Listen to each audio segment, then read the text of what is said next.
Canada and the United States share the longest, could-have-been-straight-but-nah border in the world. Look closer and you will realize it zigzags like a drunk snake across the continent. But there's plenty more bizarreness to be found. While these sister nations get along fairly well, they both want to make it really clear whose side of the continent is whose.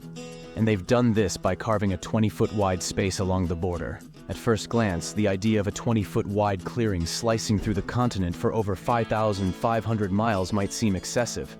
But this is a serious topic, so stay with us till the end of the video.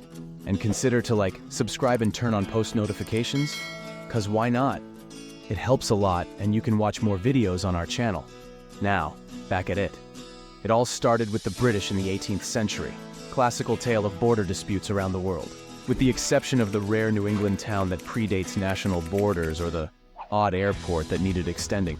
This space is the no-touching zone between the countries and they're super serious about keeping it clear. It matters not if the no-touching zone runs through hundreds of miles of virtually uninhabited Alaskan, Yukon wilderness. Those border trees will not stand, which might make you think this must be the longest and straightest deforested place in the world, but it isn't. Deforested, yes, but straight? Not at all. Sure, it looks straight, but despite what maps and treaties might suggest, the Canada-US border is far from a straight line. Officially, it comprises approximately 900 segments that zigzag across the landscape, deviating by several hundred feet in places. How did this happen?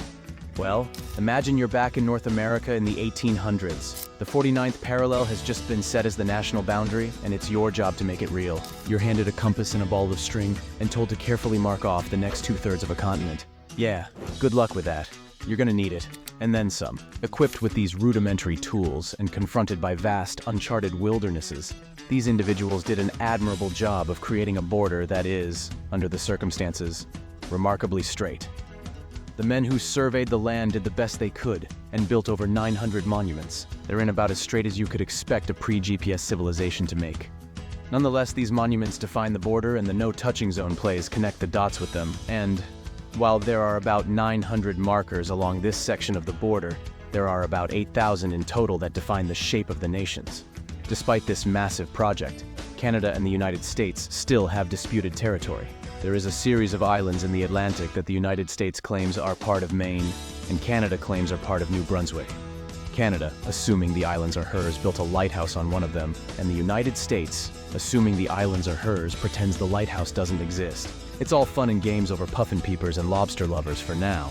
But let's hope the disagreement gets resolved before someone finds oil under that lighthouse. Even the non-disputed territory has a few notably weird spots, such as this tick of the border upward into Canada. Zoom in and it gets stranger as the border isn't over. Solid land but runs through a lake to cut off a bit of Canada before diving back down to the US. This spot is home to about 100 Americans and is a perfect example of how border irregularities are born.